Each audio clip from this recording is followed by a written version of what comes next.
title of 2008 Mr. Olympia. You can take it too. Dexter Jackson! Dude, you were grinding for so long. And then I lost to Dexter. Now, I never questioned, he deserved to win, you know, but I always said, like, I gave the title to him, right? I walked away, and then I was backstage like, damn, like, what do I do? And it was tough. It was tough. I mean, trying to figure out your identity, right? I saw you backstage, and I hate to use the word broken, but you were definitely just shattered. You were just devastated because you just won twice, because I just felt like, holy shit, this guy just took his whole life and chased the best bodybuilder on the planet, Ronnie Coleman, in the history of the planet and the history of the sport. And now he had a tough run, you know, and then you go in and you lose to Dex. And I'm sure nobody saw that coming.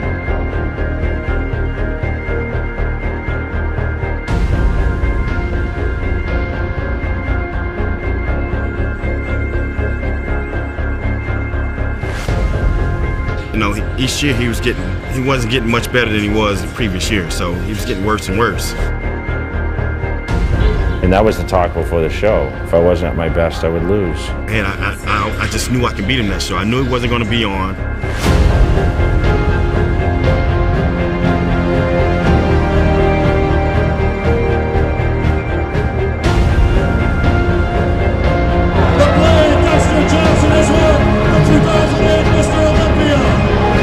You don't show much emotion because it's just who you are, but I could just tell the energy was taken away from you. It seemed that Jay, it was over for Jay. What I realized, my body wasn't getting better, right? So that's when you're really like, after the show, not even at backstage, you're just like, wow, okay, what are people gonna think? What's my legacy? Think about where you were at that time too, which is really, really crazy, was that, you know, I remember Muscle Time, right, was the big, and they had basically said that you wouldn't be in the top 5 because of kind of your, like, on the way out. And I remember it affected you because you kept bringing it up. They weren't confident that I was going to come back. And I mean, I lost support of everyone, you know, people not believing in you. I was the victim of that. Everyone gave up on me. I need to go out and defeat, you know, I still said I wanted to get free. So. The question was, what's next? How do you beat that? I'm like, listen, I'm coming back. Make another run at this thing. It was like end of December, and you said, I want to come out and train with you. A lot of my career, from the rise of second, like a lot of people around me, like, you're going to win, you're going to win, you're going to win. So it was kind of nice to go into that show. It gave me more drive and focus and determination to be better because we didn't know what the body was going to unfold like. We both never realized. And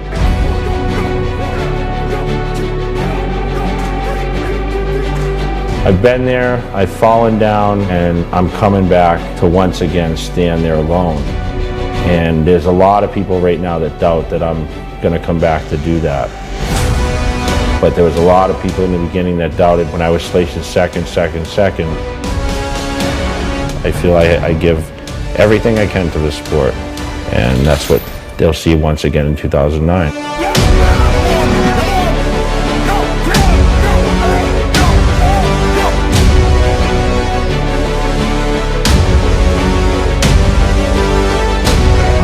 But you didn't give up.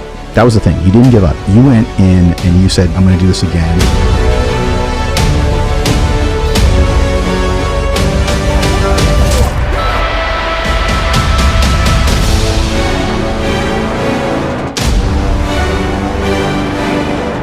Next year there's going to be another round, and we'll see what happens then.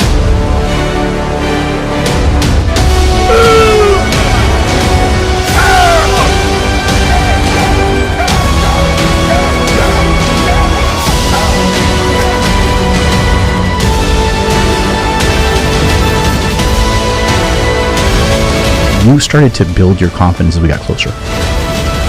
You know, I just went like guns blazing.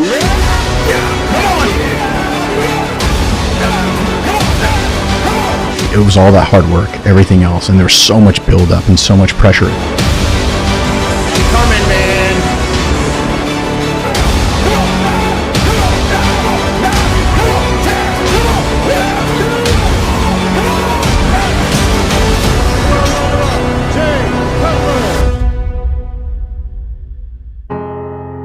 everyone's like, Jay's never going to come back. Even my own sponsors, some of them were like, I mean, even Flex turned against me, you know, Alan Donnelly, and like they weren't confident I was going to come back. And I had a chip on my shoulder about that. I mean, I lost support of everyone. You know, when you talk about someone's downside and, you know, people not believing in you, I was the victim of that. You know, everyone gave up on me except, you know, some of my sponsors and the people that were close to me that saw the progression over the time.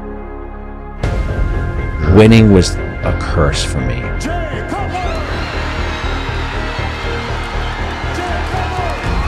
Because I got satisfied very easily. Underdog worked better for me. It did. Always. Spent 6 years trying to win that title and take it from Ronnie, and it only took him 2 years to give it back. And no one in the history of this contest has ever lost the contest, come back and reclaimed the Sandow Trophy, and that's what Jay's trying to do. Potentially could still win the contest if he got in the best shape he's ever been in, but he hasn't done that for a few years, and you have to ask why he hasn't done that. Yeah, you looked at the picture and you said to me, who's that? That was a very exciting point because everybody was just waiting, literally on the edge of their seats. You don't realize what you have until it's gone. Because I remember hearing gasps in the audience. That preparation, being the underdog again, worse than ever. Like, I had never been that much of an underdog. Just in awe. Like, when I took my clothes off and everyone's like, holy, you know, this isn't the same guy. Show him. I walked out on that stage that night. I mean, I knew right then, as soon as I took the step up, I said, it's over. And then he reinvented himself in 2009. When he walked out, he just rewrote the record books with that type of physique.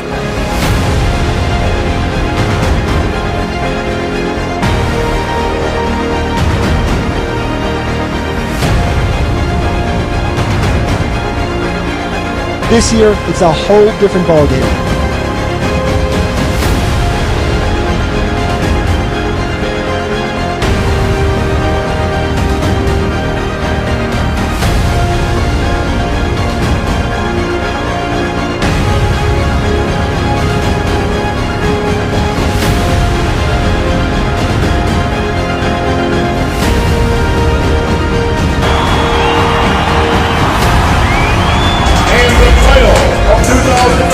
Mr. Olympia, Jay Cutler!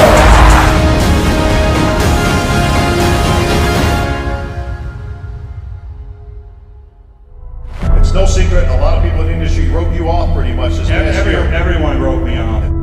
Achievements that people say could not be done. I've done what everyone said that can't be done. You know, that was a great feeling. I never had felt that before, even in 06. Was just so much gratifying appreciation for that body and that preparation, being the underdog again, like worse than ever.